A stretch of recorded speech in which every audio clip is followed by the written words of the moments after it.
नमस्कार दोस्तों, आज की कहानी ऐसी है जिसे सुनकर आप सिहर उठेंगे। ये कहानी है उस दौर की जब दिल्ली की गलियों में एक अनदेखा डर घूम रहा था। डर जिसका चेहरा किसी ने ठीक से नहीं देखा था, लेकिन उसकी दहशत पूरे शहर पर छाई हुई थी। ये कहानी है दिल्ली के काले बंदर की या मंकी मैन की, जिसे सुनकर आज भी रोंगटे खड़े हो जाते हैं। ये कहानी मेरे बचपन की है।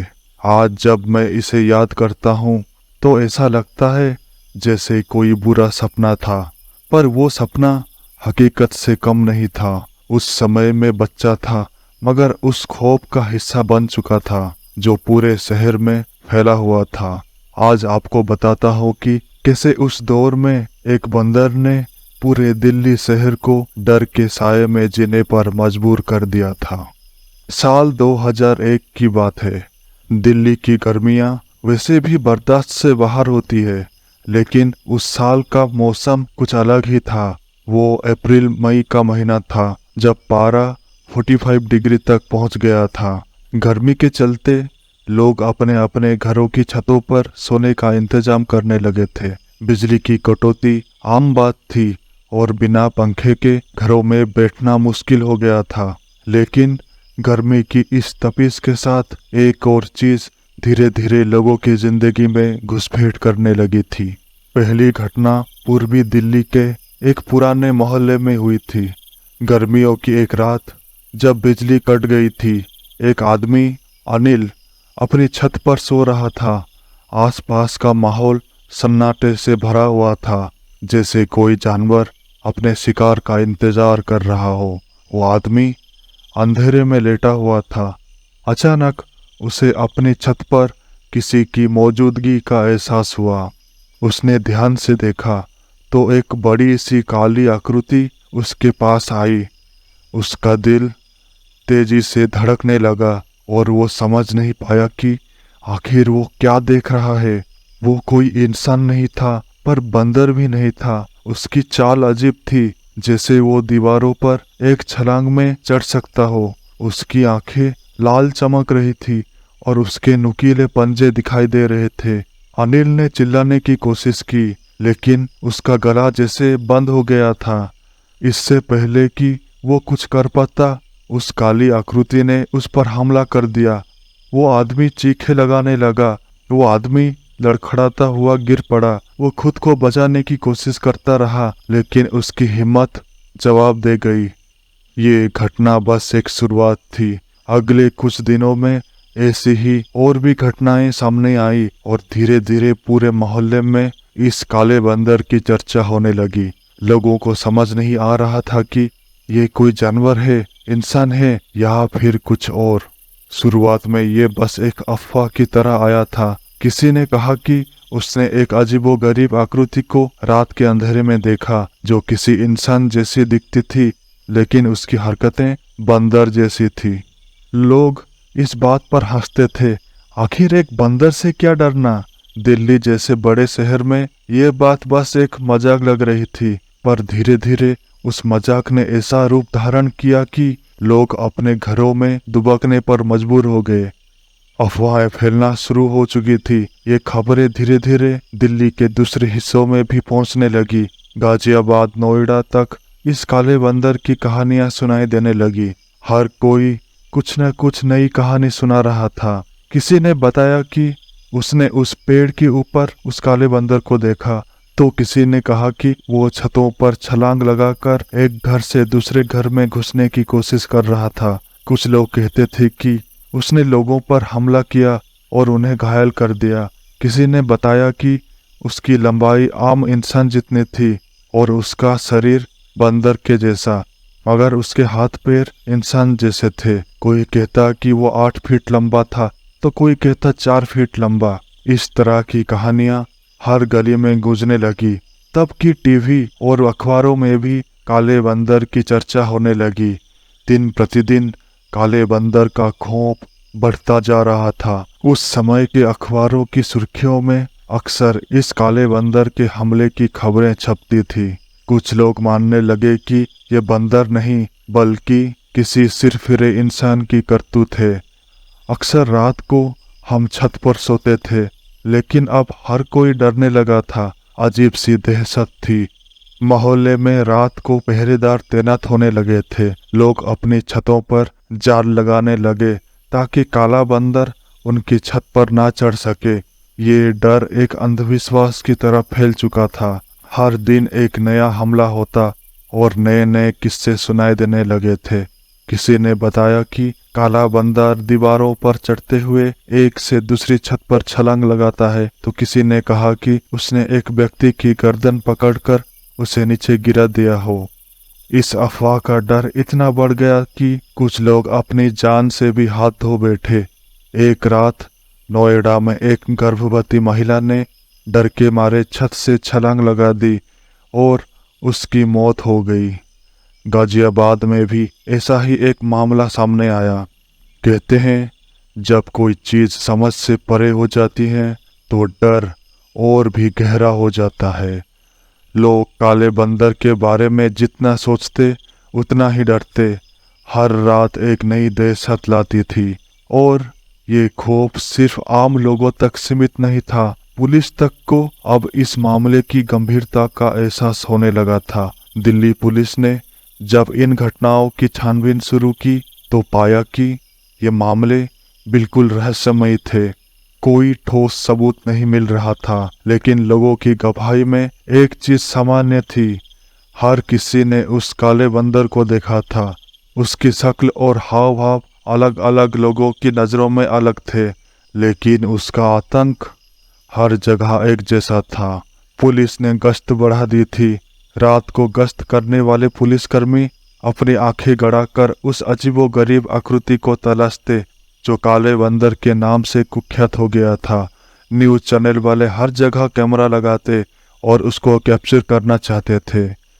कई दिनों तक कोई खास सुराग नहीं मिला, लेकिन तब एक अजीब घटना हुई। पुलिस ने कुछ शरारती तत्वों को पकड़ा जिन्होंने माना कि उन्होंने काला बंदर की अफवाह का फायदा उठाकर चोरी और लूटपाट की थी। ये शरारती लोग रात के अंधेरे में लोगों को डरा धमकाकर उनका सामान लूटते थे और इसका इल्जाम काले बंदर पर लगा देते थे। लेकिन इससे ये बात साबित नहीं हुई कि काला बंदर सिर्फ एक अफवाह था।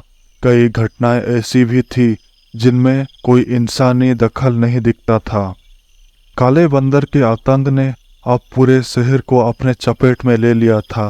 पहले जहां ये मामला सिर्फ पूर्वी दिल्ली तक सीमित था, अब ये दक्षिण और पश्चिम दिल्ली तक फैल चुका था। लोग इतने डर गए थे कि रात होते ही घरों के दरवाजे बंद कर लेते। दिल्ली की सड़कों पर सन्नाटा पसरा रहता। मोहल्लों में रात भर पहरेदार चक्कर लगाते रहते। लोग अपने घरों के दरवाजों पर ताले लगाने लगे थे और कई लोग अपने बच्चों को छत पर सोने से रोकते थे। जिनके पास जाल लगाने के पैसे थे उन्होंने अपनी छतों पर लोहे की ग्रिल लगवा ली। हर कोई खुद को किसी न किसी तरीके से सुरक्षित करने में लगा था। पुलिस की कोशिशों के बावजूद हमले जारी थे। अब लोग हर अजीबोगरीब घटना को काले बंदर से जोड़ने लगे थे। कहीं बिजली की तारों पर हलचल होती तो लोग समझते कि काला बंदर वहां चढ़ रहा है। कोई अजीब आवाज सुनाई देती तो लोग घबराकर अपने दरवाजे बंद कर लेते। किसी की छत पर अगर किसी बिल्ली या कुत्ते की आहट भी होती तो उसे काले बंदर का हमला मान लिया जाता था। धीरे धीरे ये डर इंसानी मानसिकता पर इस कदर हावी हो चुका था कि लोगों का रात में सोना दूभर हो गया था। दिल्ली के बाहरी इलाकों से भी ऐसी खबरें आने लगी। खासकर गाजियाबाद और नोएडा में भी काले बंदर को देखे जाने की घटनाएं बढ़ने लगी थी। किसी ने बताया कि उसने काले बंदर को झाड़ियों में छिपते देखा, तो किसी ने बताया कि वो दीवारों पर ऐसे कूद रहा था जैसे वो किसी असाधारण शक्ति से संपन्न हो। पुलिस को बार बार फर्जी कॉल भी आने लगे थे। ये हमले अक्सर रात को होती थी जब बिजली नहीं होती थी, इसलिए बिजली वापस लाने का इमरजेंसी माहौल बनाते हुए लोग आराम से सो जाते घर में। ऐसे ही एक रात पश्चिमी दिल्ली के एक मोहल्ले में एक परिवार छत पर सो रहा था। उनकी छोटी बच्ची अचानक डर के मारे उठ बैठी और चीखें लगाने लगी, माँ वहाँ कोई है। उसकी माँ ने उसे संभालते हुए कहा कि ये सिर्फ उसका भ्रम है, मगर तभी उन्होंने भी देखा कि एक काली आकृति उनके पास से छलांग लगाकर दूर की छत पर जा रही थी। वो आकृति इतनी तेजी से हिली कि उन्हें यकीन हो गया कि ये एक काला बंदर ही था। अगले दिन पूरे मोहल्ले में ये खबर फैल गई। अब हर कोई अपनी छतों पर आने से डरने लगा था। काले बंदर की इस दहशत के बीच अफवाहों का जाल और भी गहरा होता चला गया। हर कोई अपनी ओर से नई नई कहानियां गढ़ने लगा, जो डर और भ्रम का माहौल और बढ़ा रही थी। लोगों ने कहना शुरू कर दिया था कि काला बंदर कोई साधारण बंदर नहीं है, बल्कि वो एक तांत्रिक द्वारा भेजा गया है। कुछ लोगों का मानना था कि वह कोई इंसान नहीं, बल्कि एक भूत या आत्मा है जिसने बंदर का रूप धारण कर लिया है। किसी ने तो यहाँ तक कह दिया कि काला बंदर एलियंस का कोई प्राणी है जो दिल्ली में आतंक मचा रहा है। कोई बोलता वो मेटल हेलमेट पहनता है, उसके पैरों में स्प्रिंग लगे हुए हैं जिस वजह से वो 20-20 फीट दूर छलांगे लगा देता है। उसके मेटल के नाखून भी हैं जिससे वो सबको नोचता है। टीवी चैनलों और अखबारों ने भी इस मामले को भुनना शुरू कर दिया था। हर दिन नए नए विशेषज्ञ टीवी पर आकर काले बंदर की थ्योरी देने लगे।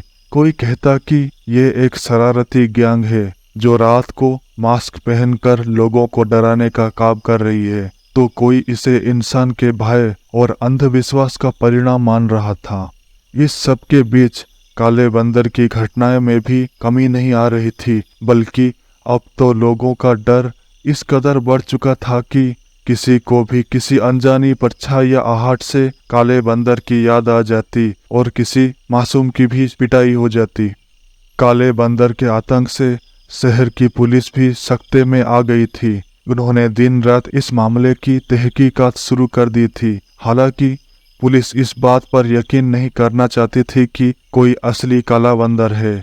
उनके लिए ये एक अफवाह या शरारती तत्वों की हरकत थी। दिल्ली पुलिस ने इलाके में गश्त बढ़ा दी थी। हर गली, हर मोहल्ले में पुलिस वाले तैनात किए गए थे। लेकिन जितने भी रातें बीत रही थी, कोई भी पुलिस वाला इस काले बंदर को पकड़ने में सफल नहीं हो पा रहा था। पर जब फेक कॉल करने वालों को जेल में डालने लगे, तब खबरें धीरे धीरे कम होती गई। पुलिस के पास आने वाली शिकायतों में कोई सटीक जानकारी नहीं थी। हर कोई एक नए अलग तरह का बयान दे रहा था। कोई कहता कि वो लंबा है, कोई कहता कि वो छोटा है, कुछ लोग कहते कि वो इंसान की तरह कपड़े पहनता है, तो कुछ का मानना था कि वो पूरी तरह से बंदर जैसा है। पुलिस ने एक और कदम उठाया। उन्होंने कुछ चश्मदीद गवाहों के बयान लेकर एक स्केच तैयार किया, लेकिन समस्या यह थी कि गवाहों के बयान एक दूसरे से इतने भिन्न थे कि दो अलग अलग स्केच तैयार करने पड़े। एक स्केच में वो पूरी तरह से बंदर जैसा दिख रहा था, जबकि दूसरे स्केच में वो इंसानों जैसा था। इन स्केचों को पूरे शहर में फैलाया गया। जगह जगह पोस्टर चिपकाए गए ताकि लोग सचेत हो सकें और अगर उन्हें कहीं ऐसा कोई संदिग्ध व्यक्ति या प्राणी दिखे तो तुरंत पुलिस को खबर दें। लेकिन इसके बावजूद काले बंदर का खौफ कम नहीं हो रहा था। जैसे जैसे काले बंदर की घटनाएं बढ़ती जा रही थी, वैसे वैसे दिल्ली के लोग तंत्र मंत्र और अंधविश्वास की ओर रुख करने लगे थे। कई लोग मानने लगे थे कि काला बंदर कोई साधारण प्राणी नहीं है, बल्कि किसी तांत्रिक द्वारा भेजा गया कोई अलौकिक शक्ति है। दिल्ली के कुछ हिस्सों में ये अफवाह फैल गई थी कि काला बंदर दरअसल एक तांत्रिक द्वारा भेजी गई आत्मा है, जिसे वश में करने के लिए कुछ खास उपाय करने लगे।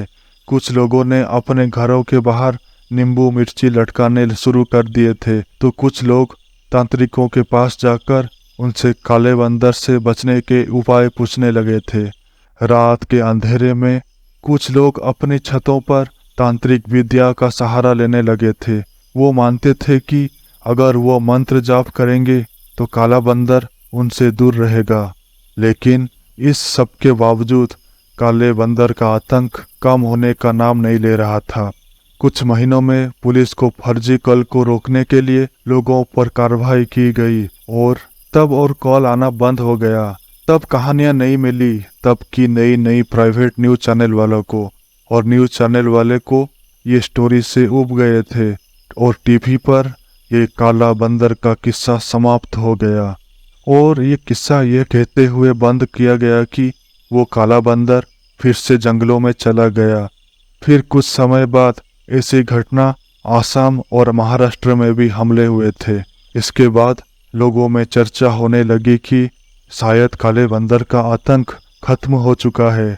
कुछ लोगों का मानना था कि यह बस एक अफवाह थी जो इतनी फैल गई कि लोगों ने इसे हकीकत मान लिया, जबकि कुछ का मानना था कि वो कोई अलौकिक शक्ति थी जो अब कहीं गायब हो गई है। काले बंदर का रहस्य आज भी अनसुलझा है। लोग आज भी उस वक्त को याद करते हैं जब दिल्ली के सड़कों पर एक अदृश्य खौफ ने अपनी जड़ें फैला दी थी।